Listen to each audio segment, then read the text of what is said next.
الممجد والمحمود الأحمد أبي القاسم محمد وآله وأهل بيته وعترته الطيبين الطاهرين الذين أذهب الله عنهم الرجس وطهرهم تطهيرا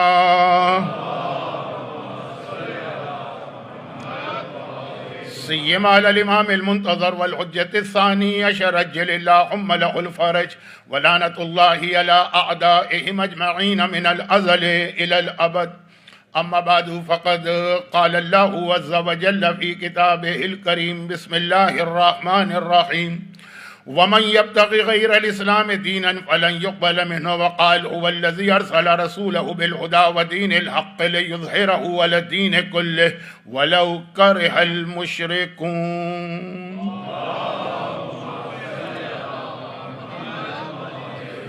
1447 ہجرہ 2025 محرم کی دوسری تاریخ ختم ہوئی ہے. شب 3 محرم کی مجلس ہے اور آج ہمیں اپنے اصل سبجیکٹ یا ٹاپک یا موضوع پر تو جانا ہے، لیکن جو اصل ٹاپک ہے اس سے کنیکٹ کرنے کے لیے جو لاسٹ نائٹ کی مجلس تھی ابھی تھوڑا سا اسی کو آگے بڑھانا ہے.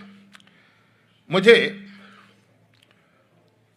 آپ کے اس شہر میں 2 ہی دن گزرے ہیں، مگر اس 2 دن میں اور اپنی بعض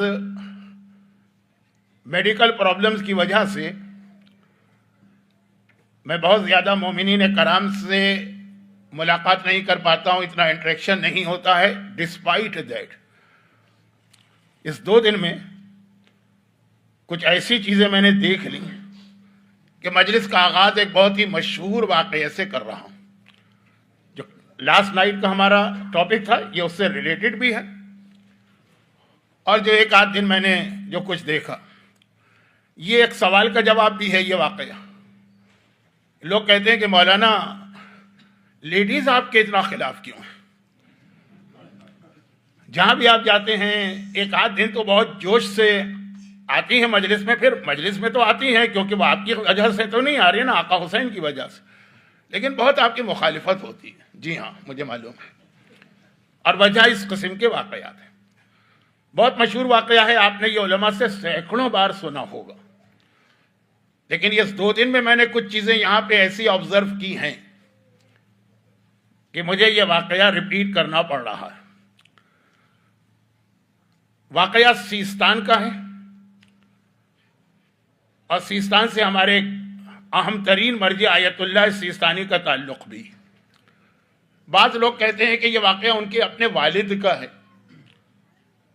میں اس چیز کو کنفرم نہیں کر سکتا، اس لیے کہ مجھے یہ تو معلوم ہے کہ آیت اللہ العظمیٰ مرجع کبیر آغا سیستانی کا تعلق سیستان سے ہے، لیکن یہ بھی مجھے پتا کہ وہ ساری فیملی مشہد کے اندر شفٹ ہو گئی تھی ان کی پیدائش سے پہلے. تو خیر بہت ہی مشہور واقعہ ہے، اس لیے بہت جلدی سے مکمل کروں، میرا اصل موضوع تو شروع ہی نہیں ہو پا رہا. ایک مومنہ کا انتقال ہوا، اور اسی وقت اس شہر میں ایک دوسرے مومن بھی تھے جن کا اس مومنہ سے کسی قسم کا کوئی رشتہ داری پڑوس ایسا کوئی تعلق بھی نہیں تھا. اور یہ جو مومن تھے ان کی ایک خواہش تھی، اور یہ والی جو خواہش ان کی ہے یہ بہت سے مومنین اور مومنات کی ہوتی ہے، اور وہ یہ ہے کہ غیبت امام میں ہمیں کسی طرح سے اپنے زمانے کے امام کی زیارت نصیب ہو جائے. ظہور کے بعد تو ہر آدمی امام کی زیارت کرے گا، ہر آدمی سے مطلب ہر مومن ہر مومنہ، لیکن غیبت کے زمانے میں بھی بہت کم صحیح امام کی ملاقاتیں ہوئی ہیں. اگرچہ اس میں ایک فارمولہ جو یہ میں اپنے بعض مراجع کا جملہ کوٹ کر رہا ہوں، وقت نہیں ہے کہ میں ان کے نام لوں مراجع کے اور ان کا تعارف کراؤں، لیکن مثلا شیخ جواد تبریزی جیسا عظیم مرجع کہ جس کی ملاقات ہوگی وہ کبھی بتائے گا نہیں، اور جو بتاتا پھر رہا ہے اس کا مطلب یہ ہے کہ اس کی ملاقات نہیں ہوئی. یہ ایک الگ موضوع ہے، کیونکہ اگر اس کی پرمیشن دے دی جائے کہ ہر کس و ناکس کھڑے ہو کے یہ دعویٰ کرے کہ میں امام سے مل کے آیا ہوں، تو یہ فتنے اور فساد کا ایسا دروازہ کھل جائے گا کہ پوری شریعت جو ہے وہ تہس نہس ہو کے رہ جائے گی۔ یہ بہت اہم جملہ ہے جس کی تفصیل شاید اس میں وعدہ میں نہیں کر رہا ہوں، شاید بعد میں آئے۔ تو خیر، ایک خواہش ہوتی ہے لوگوں کی، اور یہ بھی آپ نے روایتوں میں سنا ہے کہ حج پر امام ہر سال تشریف لاتے ہیں میدان عرفات میں، اور کہیں نہ کہیں مومن ان کو دیکھ لیتا، پہچانتا نہیں ہے کہ یہ میرے امام ہیں۔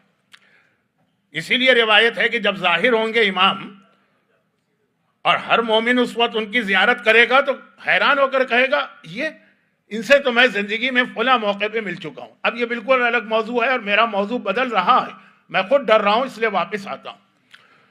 لیکن بہرحال ایک مومن کی خواہش ہوتی، اور اس کے لیے پھر ہمارے پاس کچھ دعائیں ہیں، کچھ اعمال ہیں کہ اگر اس عمل کو انجام دو تو خاصے چانسز ہیں کہ تمہاری امام سے ملاقات ہو جائے گی۔ مثلا مسجد سہلہ میں 40 شب بدھ جانا، مسجد جمگران میں 40 شب منگل جانا، اس طرح کچھ دعائیں، کچھ اعمال، خالی یہ نہیں اور بہت سارے۔ یہ مومن ان سب پہ عمل کر رہا تھا کہ شاید اس دعا سے، شاید اس عمل سے، شاید اس نماز سے میری امام سے ملاقات ہو جائے، لیکن سالوں کی خواہش ہے، نہیں ہو سکی ملاقات۔ اعلان ہوا مسجد میں کہ فلاں مومنہ کا انتقال ہو گیا ہے، نماز جنازہ ہوگی، لوگ شرکت کریں۔ نماز جنازہ تو وہ چیز ہے، خصوصاً ہمارے یہاں اسلامی ماحول میں، انڈیا ہو کہ پاکستان ہو کہ ایران ہو کہ عراق ہو، کہ آپ جانے کہ نہ جانے اس آدمی کو، نماز جنازہ سن کے لوگ شریک ہوتے ہیں۔ یہ بھی پہنچے۔ اب میں بہت شارٹ بھی کر رہا ہوں کیونکہ مشہور واقعہ۔ اب جب یہ پہنچے نماز جنازہ میں تو انہوں نے امام کو وہاں دیکھ لیا۔ اب ایک سوال کے بعد دوسرا سوال آئے گا، ان کو کیسے پتہ چلا یہ امام ہے، کیسے انہوں نے پہچانا یہ امام ہے؟ اب بات لمبی ہو جائے گی۔ کبھی زندگی رہی اور میں آپ کی خدمت پہلے اشرے کے علاوہ کر سکا تو اس میں زمانے کے امام پر دل کھل کے گفتگو کروں گا، فی الحال ممکن نہیں۔ بہرحال پہچان لیا کسی بھی طریقے سے یہ امام ہے، اور ایک مرتبہ حیران ہو کر کہا کہ فرزند رسول، آپ اس مومنہ کے نماز جنازہ میں شرکت کے لیے آئیں؟ کوئی بہت ہی مشہور مومنہ ہو، کوئی بہت ہی عالمہ ہو، فاضلہ ہو، مجتہدہ ہو، اس قسم کوئی خاتون یا اپنے علاقے کی ایک رول ماڈل ہو عبادت کے حوالے سے، ایک ایسی گمنام سی عورت کہ اس شہر میں بھی رہتا ہوں آج تک نہیں جانتا اس کو۔ کہا کہ اس کا وہ عمل جس کی وجہ سے اس کا اپنی اولاد سے جھگڑا رہتا تھا، وہ سبب بنا ہے کہ میں اس کے جنازے میں شریک ہو جاؤں۔ اور پھر اگلا جملہ یہ تھا کہ جو مومنہ بھی یہ عمل کرے گی اس کے جنازے میں شرکت کرنا میری ذمہ داری ہے۔ یہ جملہ آپ یاد کیجئے گا کہ 7ویں امام کا بھی تھا جب وہ شتیتا کے جنازے پہ تشریف لائے تھے۔ شتیتا کا واقعہ ایک زمانے میں لوگوں کے لیے بالکل نیا ہوتا تھا۔ اب جو ایران کی زیارت کو جاتے ہیں تو نیشا پور کے اندر شتیتا کی زیارت ہوتی ہے۔ خیر، وہ 7ویں امام کا واقعہ، اور وہ غیبت کا واقعہ نہیں ہو تو امام تھے اس وقت، 7ویں امام تو غیبت میں نہیں تھے، تو جملہ سیم تھا، سملر، کہ یہ شتیتا کی طرح سے جو نیکی کرے گا اس کے جنازے پہ میں آؤں گا، اور یہ غیبت کا واقعہ ہے کہ اس مومنہ کی طرح سے جو نیکی کرے گا اس کے جنازے پہ میں آؤں گا۔ اب معلوم ہے نا کہ نماز جنازہ جب ہم پڑھتے ہیں تو نماز جنازہ کی آخری تکبیر سے پہلے 4th اور 5th کے بیچ میں مرنے والے کے لیے دعا کی جاتی ہے کہ اللہم ان کان محسنا فزد فی احسانہ و ان کان مسیئا فتجاوز عنہ۔ اے خدا، مرنے والا نیک ہے تو اس کے درجات بلند کر، گناہ گار ہے تو اس کے سارے گناہوں کو معاف فرما۔ ہم اور آپ کہیں کہ آپ وہ کچھ اور ہے، زمانے کا امام کسی کے جنازے پہ کھڑے ہو کے یہ جملہ کہہ دے تو رتبہ کچھ اور ہی ہوتا۔ تو جنازے پہ امام کا آ جانا یہ کتنی بڑی مرنے والے کی خوش قسمتی ہے۔ اب امام نے اتنا کہا اور فوراً امام وہاں سے رخصت ہو گئے، لیکن ایک اشارہ دے گئے نا، ایک ہنٹ تو اس کو مل گیا کہ یہ مومنہ کی باقی زندگی کی نیکیوں کی وجہ سے امام نہیں آئے۔ ایسے بہت سارے نیک لوگ دنیا میں، ایک وہ نیکی جس پر اس کا جھگڑا ہوتا تھا، اب یہ گیا وہاں پہ۔ اب پوچھنا بڑا مشکل ہوتا ہے نا، کوئی آدمی جب مر جائے تو اس کے بعد جا کے اس کے اولاد سے پوچھے کہ تمہارا اپنی ماں سے کس بات پہ جھگڑا ہوتا تھا۔ لیکن چونکہ امام زمانہ سے کی زیارت ہوئی تھی اور امام کا وہ جملہ تھا کہ میں ایسے جنازے پہ آتا ہوں، اس لیے بہت جوش میں بھرا ہوا تھا، وہاں جا کے پوچھا۔ بزرگوں کو یاد ہوگا، بزرگوں سے مراد یہ ہے کہ جو میری ایج کے لوگ، بلکہ ایک نسل میرے بعد کی بھی، مجھ سے 15-20 سال چھوٹے بھی، شاہ ایران ملعون، اور اس سے پہلے اس کا اس سے بھی زیادہ ملعون باپ، 100 سال ہو گئے ہیں، 1925 میں ان کی حکومت شروع ہوئی تھی، یہ 2025 ہے، پورے 100 سال پہلے جب پہلوی خاندان کا پہلا بادشاہ حکمران بنا تھا تو اس نے سب سے پہلے ایک حکم یہ جاری کیا تھا کہ کوئی عورت حجاب نہیں کر سکتی، قانوناً منع ہو گیا تھا۔ اب پتہ نہیں لوگ کیوں یہ سمجھتے ہیں کہ اگر ہم نے انگریزی لباس پہن لیا یا یہ کہ حجاب چھوڑ دیا تو ہم ترقی کر کے مغربی ممالک کے برابر آ جائیں گے۔ وہ ترقی کا فارمولہ اس بات کو سمجھتے ہیں کہ ترقی اس چیز کا نام ہے کہ ان کی طرح سے ننگے ہو جاؤ تو تم بھی ترقی یافتہ ہوگے۔ ترقی اس کا نام نہیں ہے، ترقی علم میں ترقی ہوتی ہے، لباس میں ترقی نہیں۔ لیکن اس کو شوق تھا نا، تو اس نے کہا کہ حجاب ممنوع ہے، جرم تھا۔ باقاعدہ اگر کوئی عورت حجاب کرتی تو سارے بازار اس کا خالی حجاب کھینچ کے نہیں اتارا جاتا، بلکہ اس کو مجبور کیا جاتا ہے کہ بازار کے تمام مردوں سے وہ ہاتھ ملائے۔ اور باقی دوسری چیزیں جو بیان کرنے کا وقت بھی نہیں ہے اور اچھا بھی نہیں لگ رہا ممبر پر۔ اب یہ قانون بن گیا، جب یہ قانون بن گیا تو مجبوری میں اسلام میں کچھ چیزیں جو ہیں، اچھا وہاں سے اشارہ مجھے مل رہا ہے کہ میں آپ سے ریکویسٹ کروں کہ اگر کسی طرح سے آپ حضرات اور آگے آ کے بعض مومنین کو جگہ دے سکیں تو آپ کی مہربانی ہوگی، آپ بھی ثواب میں شریک ہو جائیں گے۔ درود بھیجے محمد و آل محمد۔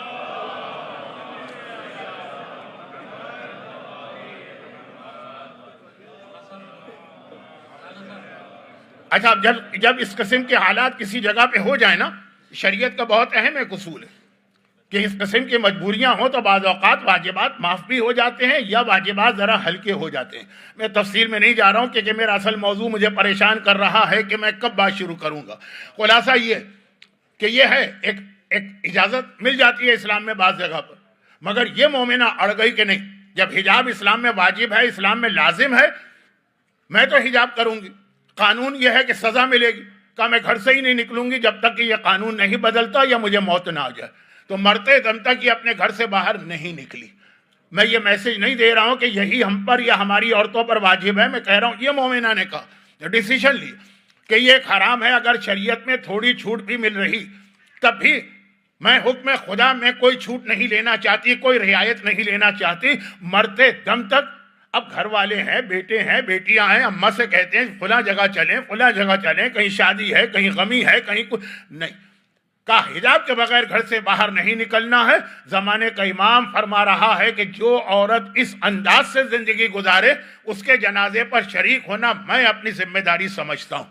کچھ ایسی میں نے چیزیں 2 دن میں دیکھ لی کہ مجھے یہ کہنا پڑ رہا ہے، اور اس پہ میں مزید آگے کی کسی مجلس میں تفصیل بتاؤں گا، لیکن اس مجمع کے سامنے نہیں، کیونکہ یہ مجمع جو ویکینڈ کی وجہ سے آیا ہے بیچارہ مجبوری کے عالم میں، مجھے سننے تو نہیں آیا ہے نا، تو ان کو کیوں بلا وجہ ایک زحمت میں ڈالا جائے۔ پھر جو مجمع آئے گا جو واقعاً مجھے سننا چاہتا ہے وہاں پہ میں دل کھول کے بات کروں گا۔ حجاب، نو کمپرومائز آن حجاب، یہ ذہن میں رکھیے گا۔ اور خاص طور پر اگر ایام ازا کی مجالس ہوں جس میں ایک طرف ہمارا عقیدہ ہے کہ شہزادی کونین بھی تشریف لا رہی اور دوسری جانب جس انداز سے خواتین آتی ہیں اور ان کو لے کر ان کے گھر کے مرد آتے ہیں، بس بس بس بس بہت ہو گیا۔ کوئی زیادہ ہی اسٹرانگ ڈوز آپ کو لگا ہوگا، میرے اعتبار سے تو بہت ہی میں نے ہلکی بات کہی۔ یہ سبب ہے کہ خواتین میرے خلاف، اور جو کچھ نہیں بھی ہوتی ہیں خلاف تو یہ واقعات سن کے اور خلاف ہو جاتی ہیں۔ زمانے کا امام، ہر مومن اپنی زندگی میں ایک بار ان سے ملاقات کرتا ہے غیبت میں، اس وقت اس کو نہیں پتا ہوتا ہے کہ یہ میرے امام، بعض اوقات پتہ بھی چل جاتا ہے لیکن ہم بھروسہ نہیں کر سکتے جب تک کہ وہ بتانے والا اتنا عظیم نہ ہو، جیسے علامہ ہلی تھے یا علامہ مجلسی تھے یا شہید اول تھے یا شیخ مفید تھے یا سید مرتضیٰ تھے یا مثلا مرحوم آغا خوئی تھے۔ اتنا لیول کا عالم ہو تو یقین آتا ہے کہ وہ جھوٹ نہیں بول رہا۔ خیر، یہ زمانے کا امام جب آئے گا تو جو کل میں نے بات کہی تھی نا، اس بات کو دہرا کر اس سے کنیکٹ کروں گا اپنے اصل موضوع کو، اور وہ یہ ہے کہ جب امام آئیں گے تشریف لائیں گے، میں نے کہا 2 کوفے والوں سے 2 چیزیں ہم کو ذہن میں رکھنا۔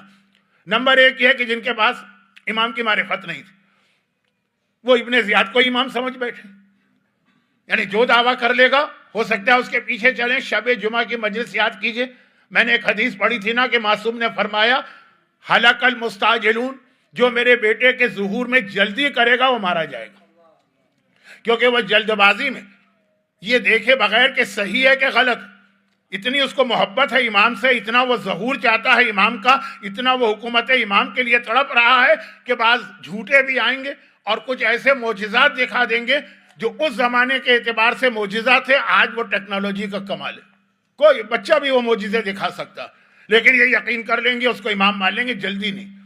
ہاں جب کنفرم ہو جائے کہ یہ امام ہے تو 1 منٹ کی تاخیر بھی نہیں، پھر فوراً جانا، لیکن جب تک کنفرم نہ ہو۔ یہ حدیث میں نے پڑھی تھی 2 راتیں پہلے۔ اب جب امام آئیں گے تو معرفت نہ رکھنے کا ہی نتیجہ ہوگا، اور جیسا کہ میں نے کل عرض کیا کہ تیاری نہیں تھی کوفے والوں کی، خالی انتظار تھا، تیاری کس کا نام؟ یہ صرف ایک جملہ کہہ کے اپنے موضوع پہ آ رہا ہوں، تیاری کس چیز کا نام ہے؟ میں نے ایک جملہ کہہ دیا تھا اس سے پہلے کی مجلس میں، تیاری اس کا نام ہے کہ آج اگر امام آئے تو ہم اس پوزیشن میں ہوں کہ اسی وقت اٹھ کے امام کے پاس چلے جائیں، ہمیں کوئی انتظار نہ کرنا پڑے کہ بھئی چند دن ٹھہر جاؤ، ہمارے چہرے پہ داڑھی آ جائے پھر امام کے سامنے جائیں، ابھی کیسے چلے جائیں، یا یہ ہے کہ ذرا سا وہ حجاب کا انتظام کر لیں، اسکارف خرید لیں، عبا خرید لیں، پھر امام کے پاس جائیں۔ تیاری کا مطلب یہ ہے کہ ہر وقت مومن اس طرح تیار ہو، لیکن یہ تو ہو گئی چھوٹی باتیں، اصل تیاری کیا؟ اب امام کے آنے کے بعد جو کل والا جملہ تھا نا، اس کو پھر میں تھوڑا سا ایکسپلین کر رہا ہوں موضوع سے ہٹے بغیر، یہ میرا اصل موضوع ہے، ابھی سمجھ میں آئے گا آپ کی، اور وہ یہ کہ تیاری اس چیز کا نام کہ جب امام آ کر دین پر عمل کروائیں گے۔ امام کیوں آ رہے ہیں؟ اچھا، قرآن کریم نے ایک مقصد امام کا بتایا، وہ ذرا یاد رکھیے گا، یہ تو جب زمانے کے امام کے عنوان پہ بات کروں گا تو زیادہ مزہ آتا آپ کو سننے میں، مجھے پڑھنے میں ابھی وقت کم ہے۔ سورہ حج کی ایک آیت، الذین مکناہم فی الارض اقاموا الصلاۃ وآتوا الزکاۃ وامروا بالمعروف ونہوا عن المنکر۔ یہ امام زمانہ کی حکومت کی 4 خاصیتیں قرآن نے بتائی ہیں، اس کے لیے پہلے سے تیار ہونا۔ قرآن نے کہا الذین مکناہم فی الارض، جنہیں ہم زمین پہ حکومت دیتے ہیں۔ ایک تو ہے کہ اللہ حکومت دیتا ہے، ایک وہ کہ وہ خود اپنی چال بازی سے، دھوکہ بازی سے، عیاری سے، مکاری سے، طاقت سے لوگوں کو بے وقوف بنا کے حکومت لے لے، وہ نہیں، فرعون، نمرود، شداد ٹائپ کے نہیں، جن کو ہم حکومت دیتے ہیں، مکننا، ہم جن کو حکومت دیتے ہیں۔ یہ قرآن پورا ایک منشور پیش کر رہا ہے امام زمانہ کا، جنہیں ہم حکومت دیتے وہ نمازیں قائم کرتے ہیں، نمازی بننا پڑے گا، اس کے بغیر امام کے ساتھی نہیں بن سکتے۔ وآتوا الزکاۃ، اپنے مال سے زکوٰۃ ادا کرنا ہوگی، جو اپنے مال کا حق ادا نہیں کرتے وہ نہیں۔ وامروا بالمعروف، نیکی کا حکم دینا پڑے گا، نہوا عن المنکر، اور تمہارے سامنے گناہ ہو رہا ہے تو تمہیں اس کے خلاف بولنا پڑے گا، جو آج تقریر کے شروع میں بولا۔ اچھا، اب یہ حکومت امام ہے نا، اور یہی کربلا کا مقصد ہے۔ میں نے کل عرض کیا تھا نا کہ جہاد شروع حسین نے کیا ہے، ختم امام کریں گے۔ آقا حسین کے روضے پہ سرخ علم گویا حسین نے لگایا ہے، اس کو اتاریں گے زمانے کے امام۔ اب آپ یاد کیجئے کہ آپ آقا حسین کا جب ذکر کرتے ہیں تو کیا جملہ کہتے ہیں؟ اشہد انک قد اقمت الصلاۃ وآتیت الزکاۃ وامرت بالمعروف ونہیت عن المنکر۔ وہی 4 چیزیں جو قرآن نے امام زمانہ کے لیے بتائیں، آپ آقا حسین کے لیے آلریڈی گواہی دے رہے ہیں۔ البتہ فرق یہ ہے کہ امام زمانہ کے لیے فیوچر ٹینس آیا ہے قرآن میں، آقا حسین کے لیے پاسٹ ٹینس آیا۔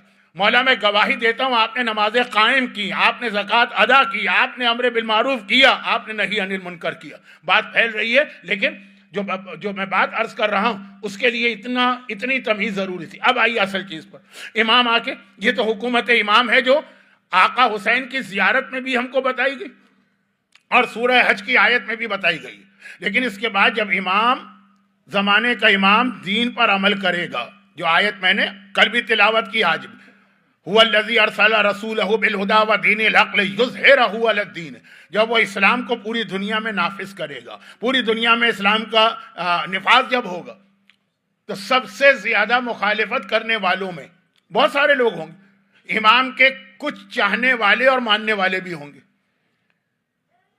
وہ امام کو امام ہی نہیں مانیں گے، کسی اور وجہ سے نہیں۔ ان کا اعتراض کیا ہوگا؟ اب یہ ساری حدیثیں ہیں، لیکن وہ چونکہ میرا اصل موضوع امام زمانہ نہیں، ان کا اعتراض یہ ہوگا کہ یہ ہم کو امام نہیں لگ رہا، کیونکہ یہ تو ایک نیا دین لے کے آ گیا، یہ تو ایک نئی شریعت لے کے آ گیا، یہ تو ایک نیا اسلام لے کے آ گیا۔ آج تک جو اسلام ہم سنتے آئے ہیں یہ تو اس سے ہٹ کر ہے، آج تک جو دین ہم سنتے آئے ہیں یہ اس سے ہٹ کر ہے۔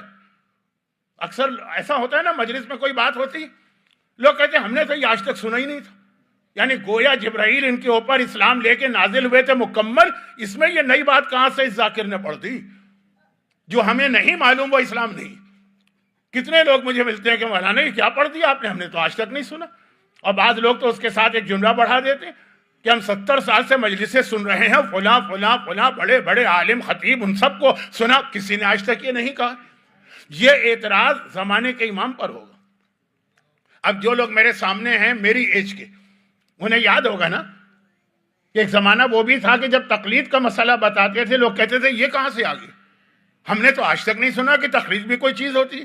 اب الحمدللہ کافی لوگوں میں اویئرنیس آ گئی ہے، معلومات آ گئی ہیں، لیکن مجھے یاد ہے 40 سال 45 سال 50 سال پہلے خمس جیسا مسئلہ بتاتے تھے، لوگ کہتے تھے یہ کہاں سے آ گیا، یہ تو ہم نے آج تک سنا ہی نہیں۔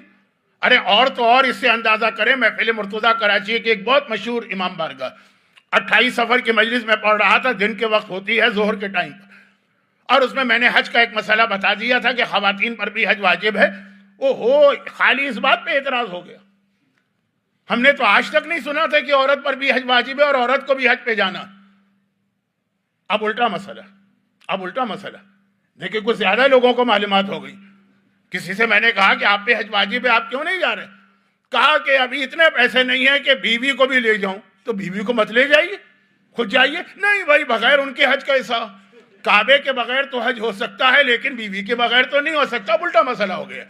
لیکن مجھے اب تک یاد ہے کہ اعتراض ہوا کہ ہم نے تو آج تک نہیں۔ اچھا، پھر اعتراض میں ایک عجیب بات کہا، یہ تو ہم نے آج تک نہیں سنا کہ عورت پر بھی حج واجب ہے، اگر واجب ہوتا تو شہزادی بھی حج کرتی، اور شہزادی نے کیا حج۔ پیغمبر کا آخری حج جو تھا اس میں خود فاطمہ رسول کے ساتھ تھیں، بلکہ خواہش کر کے گئی تھی کہ بابا میری ایک ہی تمنا ہے کہ میں حج کروں، مجھے اپنے ساتھ لے جائیے۔ پھر ایک فقہی مسئلہ بھی پیش آیا کہ اہل بیت کے گھرانے میں ظاہری طور پہ فاقے ہوتے ہیں، حج میں قربانی واجب ہوتی، وہ قربانی نہیں تھی تو روزے کا حکم اسلام میں آیا۔ وہ سارا شہزادی کا پورا، بلکہ ایک جملہ کہہ دوں جس کی تفصیل کا وقت نہیں، اور وہ یہ ہے کہ آج کل جو ہم لوگ حج کرتے ہیں نا 1400 سال سے، یہ رسول اللہ والا حج نہیں کرتے، یہ شہزادی کونین والا حج کرتے ہیں۔ رسول نے الگ طریقے سے حج کیا تھا اور شہزادی نے الگ طریقے سے حج کیا تھا۔ اب میں اس کی تفصیل میں نہیں جا رہا ہوں، بات کہیں کی کہیں۔ تو کہنے کا مقصد یہ کہ معلومات نہیں ہیں، اور اتنے بڑے بڑے دعوے کہ ہم نے تو آج تک سنا ہی نہیں، اتنے بڑے بڑے دعوے کہ اگر حج عورتوں پر ہوتا تو شہزادی بھی تو کبھی حج پہ جاتی گئی تھیں، اور بلکہ ایسی حالت میں معصومین کے گھرانے کی خواتین گئی تھیں۔ 7ویں امام کی ولادت مکی اور مدینے سے باہر ہوئی ہے۔ صرف 2 معصوم ایسے ہیں، صرف 2 معصوم جن کی ولادت مکی اور مدینے سے باہر ہوئی، باقی جتنے معصومین ان سب کی ولادت یا مکے میں ہے یا مدینے میں، صرف 2۔ ایک زمانے کے امام جن کی ولادت سامرہ میں ہوئی، اور ایک 7ویں امام جن کی ولادت ابوا میں ہوئی۔ ابوا کیا ہے؟ بٹوین مکہ اور مدینہ، وہ شہر جہاں رسول خدا کی والدہ جناب آمنہ کی ڈیتھ ہوئی تھی، اور آج بھی ان کی قبر وہاں، یہ مکے اور مدینے کے بیچ میں، یہاں 7ویں امام کی ولادت ہوئی تھی۔ تو بھئی یہاں کیوں ولادت ہوئی تھی؟ کہا 7ویں امام کی والدہ حج پر گئی تھی اور اس وقت پر پریگننٹ تھی، اور پریگننسی کے آخری دن چل رہے تھے، اس حالت میں انہوں نے حج کیا تھا، اور جب واپس آ رہی تھی 6 امام کے ساتھ تو مدینے بھی نہیں پہنچ پائے تھے، راستے کے اندر ہی ڈیلیوری کا وقت ہو گیا تو 7ویں امام کی ولادت۔ اس حالت میں امام کے گھرانے کی خواتین حج پہ جاتی تھی۔ بات یہ خواتین کی اور حج کی نہیں ہے، بات یہ ہے کہ اتنے بڑے دعوے کہ ہم نے آج تک نہیں سنا، یہ جملہ امام کے خلاف بھی استعمال ہوگا۔ اور اب سن لیجئے اسی سے ملتا جلتا ایک جملہ، جب امام آئیں گے تو پیغمبر کو اسلام لائے ہوئے کتنے سال گزر چکے ہوں گے پتہ نہیں، لیکن 1400 سال تو ہو چکے ہیں ابھی۔ اگر کل ہی امام آ جائیں تب بھی 1400 سال تو گزرے ہیں نا، اور اگر فرض کیجئے کہ امام 100 سال کے بعد آئیں، 200 سال بعد آئیں، 400 سال بعد آئیں، 1400 سال تو ہے نا کنفرم۔ مولا کو جب خلافت ظاہری ملی تو رسول خدا کو کتنا عرصہ گزرا تھا؟ صرف 25 سال، صرف 25 سال۔ 25 سال میں تو ایک نسل بھی تبدیل نہیں ہوتی۔ سوشیالوجی کے ماہرین کہتے ہیں کہ جنریشن کا چینج اوور ہوتا ہے 25 سال کے بعد۔ تو 25 سال صرف گزرے تھے مولا کو، خلافت ملی، مولا نے پہلی نماز پڑھائی، سارے مجمع نے کیا کہا؟ ارے آج تو ہمیں رسول اللہ کی نماز یاد آ گئی، ایسی نماز تو رسول اللہ پڑھاتے تھے۔ یعنی نماز جیسی وہ عبادت جو دن اور رات میں 5 دفعہ تو پڑھی ہی جاتی ہے. اور ابھی آپ 40 کی حدیث سنیں گے کہ جی وہ 51 رکعت نماز مومن کی پہچان ہے، تو 5 تو منیمم ہے. وہ نماز اتنا بدل گئی تھی صرف 25 سال کے اندر. لیکن چلیں اس کو تو لوگوں نے پھر بھی قبول کر لیا. اس کے بعد مولا کا ایک خطبہ ہے روضۃ الکافی میں، ہماری حدیث کی سب سے مشہور کتاب کافی.